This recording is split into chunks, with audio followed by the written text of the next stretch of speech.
Assalamu alaikum and hi everyone.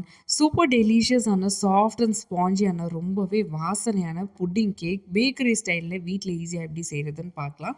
இது எல்லாரும் try பண்ணலாம். No flop recipe. அது பண்ணுறதுக்கு ஃபஸ்ட் மிக்ஸி ஜார் எடுத்துக்கோங்க. எடுத்துகிட்டு 7 to 8 ஏலக்காயை வந்து சேர்த்துக்கிறேன். இது எதுக்காக பண்ணுறோன்னா ஏலக்காய் பவுட்ரு ரெடி பண்ணுறதுக்காக தான். தனியாக அரைச்சா அரைப்படாது அப்படிங்கிறனால அது கூட ஒரு 2 ஸ்பூன் அளவுக்கு சுகர் சேர்த்துட்டு இது வந்து பவுட்ரு பண்ணி ஃபஸ்ட் எடுத்து வச்சுக்கலாம். இப்போது நெக்ஸ்ட்டு வந்து ஒரு 200 கிராம்ஸ் போல் வந்து பிரெட் எடுத்திருக்கேன். அதாவது ஒரு பாக்கெட் கிட்ட எனக்கு கிடச்சிச்சு இந்த பிரெட்டு. ஃபுல்லாக எடுத்துட்டு தோசைக்கல்ல வந்து இந்த மாதிரி போட்டுக்கலாம். போட்டுட்டு அப்புறம் 2 பக்கமும் வந்து ஹீட் ஏற அளவுக்கு வந்து டோஸ்ட் பண்ணால் போதும். இது வந்து கலர் சேஞ்ச் ஆகணும், ரஸ்க் மாதிரி ஆகணும், பிரெட் கிரம்ஸ் மாதிரி ஆகணும்னு அவசியம் கிடையாது. ஜஸ்ட் இந்த பிரெட்டில் வந்து ஹீட் ஏறினா போதும். அந்த அளவுக்கு 2 பக்கமும் திருப்பி போட்டுட்டு நம்ம வந்து பிளேட்டுக்கு மாற்றிக்கலாம். இதை வந்து ரொம்ப இதாக பண்ணிட்டோம் அப்படின்னா, ரொம்ப நேரம் அடுப்பில் விட்டு எடுத்தோம் அப்படின்னா நம்மளுக்கு கேக் சரியாக வராது. ஜஸ்ட் ஹீட் ஏறணும். கையில் தொட்டு பார்த்தீங்கன்னா ஹீட் இருக்கணும். அந்த அளவுக்கு இருந்தால் போதும். 2 பக்கமும் திருப்பி போட்டு ஹீட் ஆனதுக்கப்புறம் இப்போ ஒரு பிளேட்டுக்கு மாற்றி வச்சுட்டு மிக்ஸி ஜாரில் ரஃப்பாக வந்து பிச்சு போட்டு இதை வந்து அடித்து எடுக்க போகிறோம். ஜஸ்ட் ஒரு பல்ஸ் மோடில் 2 வாட்டி அடித்தா இந்த மாதிரி கோர்ஸாக வந்து அடித்து வந்துடும். இது ரொம்ப வந்து ஃபைனாக இருக்கக்கூடாது. அதாவது பிரெட் க்ரம்ஸ் மாதிரி இருக்கக்கூடாது. கொஞ்சம் ரவை ரவையாக இருக்கணும். அந்த மாதிரி மொத்தத்தையும் அடித்து எடுத்து வச்சுக்கலாம். இது ரெடி ஆனதுக்கப்புறமா எனக்கு 200 கிராம்ஸ் கிட்ட வந்து கிடச்சிச்சு. ஓரங்களையும் கட் பண்ணக்கூடாது. பிரெட்டை அப்படியே தான் வந்து யூஸ் பண்ணணும். இந்த மாதிரி அடித்து ஃபஸ்ட் வந்து இது ரெடி பண்ணி வச்சுக்கலாம்.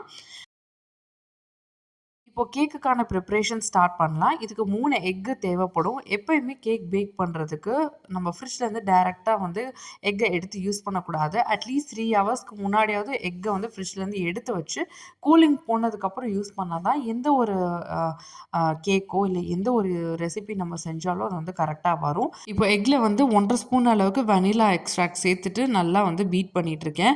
இந்த பீட்டர் வச்சு நீங்கள் பீட் பண்ணலாம். அப்படி இல்லை அப்படின்னா நீங்கள் ஜென்ரலாக யூஸ் பண்ணுற ஒயர் விஸ்க்கு கூட இந்த கேக்குக்கு யூஸ் பண்ணலாம். ரொம்ப பர்ஃபெக்டாக எக்கு பீட் பண்ணணும்னு அவசியம் இல்லை. அதனால தான். ஸோ இப்போ சுகர் வந்து நான் 130 கிராம்ஸ் போல் இந்த கேக்குக்கு எடுத்திருக்கேன்.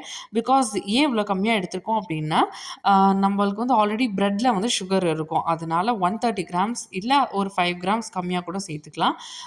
இப்போ நான் 130 கிராம்ஸ் வந்து கொஞ்சம் கொஞ்சமாக சேர்த்துக்கிறேன். ஃபஸ்ட்டு ஒரு பேட்ச் சேர்த்துட்டு பீட் பண்ணிக்கோங்க. ஃபஸ்ட்டு ஸ்பீடில் போட்டுட்டு அடுத்து திருப்பியும் ஒரு பேட்ச் சேர்த்துட்டு அதே ஃபஸ்ட் பீட்லேயே வந்து நம்ம பீட் பண்ணிக்கலாம். இப்போ தேர்ட் சுகரையும் சேர்த்துட்டு நல்லா பீட் பண்ணிக்கோங்க. நம்மளுக்கு சுகர் வந்து கரையணும். அதுக்காக தான் எப்பயுமே கேக் வந்து பீட் பண்ணுறப்போ மொத்தமாக சுகர் சேர்த்துட்டோம் அப்படின்னா அது கரையிறதுக்கு டைம் எடுக்கும். அதுக்காக தான் பேட்ச் வைஸாக சேர்த்து அடிக்கணும். ஸோ இதை நல்லா பீட் பண்ணிவிட்டு சுகர் எல்லாமே கரைஞ்சிருச்சுன்னு செக் பண்ணிக்கோங்க. சுகர் கரைஞ்சிருச்சான்னு எப்படி செக் பண்ணுறதுன்னா, ஜஸ்ட் பிளெண்டரை ஆஃப் பண்ணிவிட்டு நீங்கள் வந்து மேலேயும் கீழேயுமா வந்து ட்ராக் பண்ணிங்க அப்படின்னா கிறிஸ்டல்ஸாக இருந்துச்சுன்னா சவுண்டு கேட்கும். ஸோ திருப்பியும் வந்து நல்ல சுகர் கரையிற வரைக்கும் பீட் பண்ணி எடுத்துக்கோங்க. இப்போ நம்ம ரெடி பண்ணி வச்சுருக்க ப்ரெட்டில் வந்து 1 ஸ்பூன் அளவுக்கு பேக்கிங் பவுடர் சேர்த்துக்கோங்க. 1/2 ஸ்பூன் வந்து பேக்கிங் சோடா, அதுக்கப்புறமா அது கூட 2 ஸ்பூன் அளவுக்கு மைதா, இது 3 வந்து சேர்த்துட்டு இது எல்லாத்தையுமே ஒன்றா நல்லா சேர்த்து கம்பைன் பண்ணி மிக்ஸ் பண்ணிக்கோங்க. அப்போ தான் வந்து அந்த ப்ரெட்டுக்குள்ளே எல்லாமே மிக்ஸ் ஆனால் தான் வந்து நம்மளுக்கு கேக் வந்து நல்லா ப்ராப்பராக வரும். ஸோ இந்த ப்ராசஸ் ரொம்ப இம்பார்ட்டன்ட். ஸோ நல்லா மிக்ஸ் பண்ணி இதை ஒரு சைடில் வச்சுக்கோங்க. நெக்ஸ்ட் என்ன பண்ண போகிறோன்னா, நம்ம பவுட்ரு பண்ணி வச்சுருக்கோம் இல்லையா, சர்க்கரையும் ஏலக்காவும் சேர்த்து அதை வந்து நம்ம எக்கை பீட் பண்ணி வச்சுருக்கோம்ல அதோட சேர்த்துக்கலாம். சேர்த்துட்டு நம்ம கொஞ்சம் கொஞ்சமாக வந்து நம்மளோட ப்ரெட்டு மிக்சரை இது கூட சேர்த்து மிக்ஸ் பண்ணிக்கலாம். இதுக்கு பீட்டர்லாம் அவசியம் இல்லை. இதுக்கு மேலே இந்த கேக்குக்கு பீட்டர்லாம் தேவைப்படாது. விஸ்க் இல்லை ஸ்பேச்சுலா யூஸ் பண்ணாலே போதும். கொஞ்சம் கொஞ்சமாக இந்த ப்ரெட்டை ஆட் பண்ணி ஜென்டிலாக மிக்ஸ் பண்ணுங்கள். ரொம்ப பீட் பண்ணக்கூடாது, ரொம்ப அழுத்தி இது பண்ணக்கூடாது. ஜஸ்ட் வந்து ஜென்டிலாக ஒரு மிக்ஸ் கொடுத்து அது ஃபுல்லாமே அந்த மிக்சரில் கம்பைன் ஆகணும். அந்த ப்ரெட் வந்து வெட் ஆகணும். அந்த அளவுக்கு தான் நம்ம வந்து இது பண்ணணும், மிக்ஸ் பண்ணணும். ரொம்ப வந்து பீட் பண்ணிடாதீங்க. எக்கோட ஃபோம் எல்லாம் அடங்கி அப்படியே தண்ணி மாதிரி ஆயிரும். ஸோ அந்த மாதிரி பண்ணாமல் ஜென்டிலாக வந்து எல்லாத்தையும் சேர்த்து நல்லா கட் அண்ட் ஃபோல்ட் மெத்தடில் மிக்ஸ் பண்ணி வச்சுக்கலாம். இப்போது 110 ml குக்கிங் ஆயில் எடுத்திருக்கேன். எந்த ஒரு வாசனையும் இல்லாத கடலை எண்ணெய் அந்த மாதிரி ஆயிலெலாம் எடுக்கக்கூடாது. ஜஸ்ட் குக்கிங் ஆயிலில் ப்ளெயின் ஆயிலாக இருக்கணும். அதில் 2 ஸ்பூன் அளவுக்கு கீ சேர்த்துருக்கேன். நீங்கள் வந்து ஆயில் எனக்கு வேணாம் அப்படின்னு சொல்லி நினச்சிங்கன்னா இதுக்கு பதிலாக பட்டர் கூட 130 கிராம்ஸ் கிட்ட வந்து எடுத்துக்கலாம். எடுத்துகிட்டு அதை நல்லா மெல்ட் பண்ணிவிட்டு அது கூட கொஞ்சமாக கீ சேர்த்துட்டு அதை 1 to 2 ஸ்பூன் கீ சேர்த்துட்டு இதோட சேர்ந்து இதே மாதிரி மிக்ஸ் பண்ணிக்கோங்க. இப்போ ஒரு 8 இன்ச் ஸ்கொயர் டின்ல வந்து பட்டர் ஷீட் விரிச்சுட்டு அதுக்கு மேலே ஆயில் கிரீஸ் பண்ணி ரெடி பண்ணி வச்சுருக்கேன். எப்பயுமே பேக்கிங் பண்ண போகிறோம் அப்படின்னா முன்னாடி இந்த ட்ரே மட்டும் செட் பண்ணி வச்சுட்டு அதுக்கப்புறமா ஸ்டார்ட் பண்ணோன்னா ரெடி பண்ணி போர் பண்ணுறதுக்கு ஈஸியாக இருக்கும். ஸோ செட் பண்ணி வச்சுட்டு நம்ம மிக்சரை நம்ம பேட்டரை வந்து இதில் சேர்த்துக்கலாம். சேர்த்துட்டு நல்லா ஈவனாக ஸ்ப்ரெட் பண்ணி விட்டுக்கோங்க. இது ரொம்ப வந்து இந்த ஸ்பாஞ்ச் கேக் செய்கிற மாதிரி ரொம்ப பார்த்து பார்த்து செய்ய வேண்டிய ரெசிபி இல்லை. எல்லாருமே வந்து ட்ரை பண்ணக்கூடிய ரெசிபி தான். ஸோ ஈஸி தான் பண்ணுறதுக்கு. ஸோ நல்லா இதில் போர் பண்ணிவிட்டு ஸ்ப்ரெட் பண்ணி விட்டுட்டு அதுக்கப்புறமா பேக் பண்ணலாம்.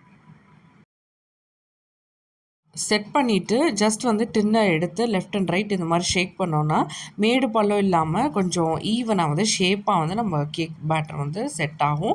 இப்போது 10 மினிட்ஸ் வந்து ப்ரீஹீட் பண்ண ஓடிஜியில் நம்ம வந்து கேக்கை வந்து வைக்க போகிறோம். வச்சுட்டு 180 டிகிரிஸில் வந்து 30 மினிட்ஸ்க்கு பேக் பண்ணால் வந்து பர்ஃபெக்டாக வந்து பேக் ஆகி கிடைக்கும். 30 மினிட்ஸ்க்கு அப்புறம் பேக் ஆனதுக்கப்புறம் இப்போ எடுத்திருக்கேன். பாருங்கள் எவ்வளோ சூப்பராக வந்து கேக் பேக் ஆகி வந்திருக்குன்னு. இந்த கேக் வந்து மேலே ப்ரௌனிஷ் டார்க் ப்ரௌனிஷ் கலரில் தான் இருக்கும். உள்ள லைட் கேரமலைஸ் கலராக இருக்கும். பர்ன் ஆயிடுச்சுன்னு நினைக்க வேணாம். கொஞ்சம் டார்க் ப்ரௌனிஷ் கலரில் தான் கேக் இருக்கும். ஸோ வந்து இப்போ கட் பண்ணி பீஸ் போட்டு எடுத்துக்கலாம். நல்லா ஆற விட்டதுக்கப்புறமா கட் பண்ணும்போது பாருங்கள் எவ்வளோ பர்ஃபெக்டாக வந்து பீஸ் கிடைக்கும் அப்படின்னு சொல்லிட்டு நான் இன்றைக்கி பேக்கரியில் கட் பண்ணுற அதே ஸ்கொயர் ஷேப்பில் வந்து கட் பண்ணி காட்டுறேன். ஸோ பர்ஃபெக்டாக எப்படி பேக்கரியில் இருக்குமோ அதே மாதிரி தான் இருக்கும். வீடே வந்து அப்படியே மணமாக இருக்கும். இந்த கேக் வந்து பேக் ஆகிட்டு இருக்கும் போதே நெய்யோட வாசனை, அது கூட ஏலக்காவோட ஸ்மெல்லு எல்லாமே வந்து சூப்பராக வந்து ஸ்மெல்லோட மணமாக இருக்கும். பாருங்கள் பர்ஃபெக்டாக பீஸ் எப்படி கட் பண்ணுறதுக்கு ஈவனாக வருது பாருங்கள். ஸோ இப்படி தான் வந்து நம்ம புட்டிங் கேக் வந்து நம்மளுக்கு கிடச்சிச்சு. ஒரு பர்ஃபெக்டான டீ டைம் பார்ட்னர் அப்படின்னே வந்து சொல்லலாம். ரொம்பவே டெலிஷியஸான கேக், ஈஸி டு மேக், எல்லாருமே வந்து பண்ணலாம். யாருக்குமே வந்து ஃப்ளாப் ஆகாத அந்த மாதிரி ஒரு ரெசிபி தான். வீட்டில் செய்யும்போது எக்ஸ்ட்ராவாக நம்ம வந்து உள்ள நட்ஸ் ஆட் பண்ணலாம், இல்லை டெசிகேட்டட் கோகோனட் ஆட் பண்ணி செய்யலாம், இல்லை கண்டென்ஸ் மில்க் கொஞ்சமாக சேர்த்துட்டு கூட செய்யலாம். ஸோ ஆல்ட்ரேஷன்ஸ் வந்து நம்மளுக்கு பிடிச்ச மாதிரி வந்து பண்ணிக்கலாம். இதுவே வந்து நான் சொல்லியிருக்க இந்த இன்க்ரீடியன்ட்ஸே வந்து கேக் வந்து ரொம்ப பர்ஃபெக்டாக ரொம்ப ஒரு ரிச்சான ரெசிபியாக தான் இது கண்டிப்பாக இருக்கும். எல்லோரும் ட்ரை பண்ணி பாருங்கள் இந்த ரெசிபியை. நம்ம சேனல் ஃபஸ்ட் டைம் பார்க்குறீங்கன்னா மறக்காமல் சப்ஸ்கிரைப் பண்ணுங்கள். தேங்க்ஸ் ஃபார் வாட்சிங். அஸ்ஸலாமு அலைக்கும்.